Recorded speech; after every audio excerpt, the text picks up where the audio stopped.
If you've ever wondered which therapy would work better for trauma, CBT or EMDR, you're not alone. My name's Dr. Kelly, I am a CBT therapist and I'm also an EMDR therapist.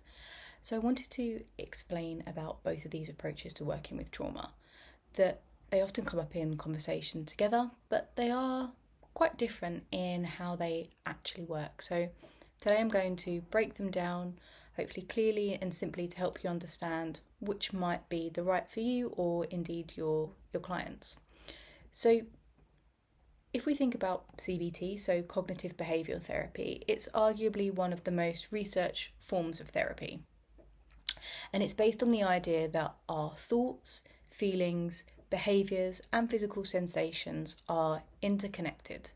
So if we can challenge the unhelpful thinking patterns, we can then change how we feel or act, or those physical sensations, and vice versa. So in trauma work in CBT, this helps clients to notice trauma-related thoughts such as, I'm not safe, it's my fault, and to help them to challenge those with evidence, with compassion, but also looking at the behavioural element. So if there are certain things that people maybe avoid, certain things that people feel triggered by, we would use behavioural experiments or even exposure to be able to work with the behaviours as well. It's structured, it's time limited, and it often involves exercises between the sessions, so sometimes known as homework, and specific goals.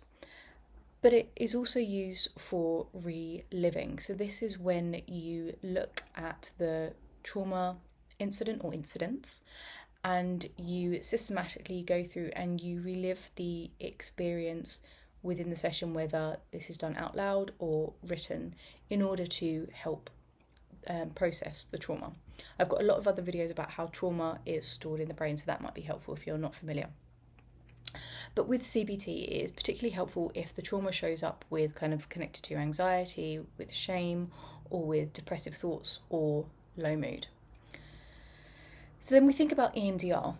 So EMDR stands for Eye Movement Desensitization and Reprocessing, and it is a different approach. So rather than focusing on changing the thoughts, although you will be looking at beliefs, EMDR helps to reprocess the disturbing memories that are stuck, so memories that feel frozen in time. But unlike CBT, where you look at going back into the memory, EMDR is about looking at the memory or situation from where you are now. So looking back, kind of what still bothers you about it. And with EMDR, it's not written or the kind of the verbal way of explaining the trauma. It uses bilateral stimulation, so this could be eye movements, it could be tapping, or it could be sounds to activate both sides of the brain. And this is when the client recalls the trauma memory but in their mind. So they don't have to actually say it out loud. So there's a lot less talking. And in fact, EMDR is known as not a talking therapy, whereas CBT is a talking therapy. So with EMDR, this helps when you do the bilateral stimulation, it helps the brain to restore the memory properly, so it no longer causes the same distress as it has done. And people often say that that they know it happened, but it doesn't hurt the same anymore, and that's the power of EMDR, is being able to shift that, I suppose, that emotional response with it. But then when you think about, I suppose, which one is right for me, so honestly, it really depends. CBT is great when your trauma can be linked to those maybe self-critical thoughts or panic or avoidant behaviours, and it gives you that tool and structure. Whereas EMDR is powerful in terms of when the trauma feels like stuck in the body or in the mind, so thinking about the flashbacks, nightmares, or that sudden distress. And it can help you process what talking alone sometimes can't. And that's not to say that CBT doesn't work with the flashbacks or nightmares. It does with the rescripting. But as I said, it's the talking versus, I suppose, non-talking therapy. And really, here's the truth, that many clinicians, if they're properly or appropriately trained, they can use an integrated approach. So you may start with CBT for maybe the stability, the grounding, to kind of give people the skills to be able to handle the processing within EMDR. But it's not that one size fits all for trauma recovery, and obviously that's completely okay.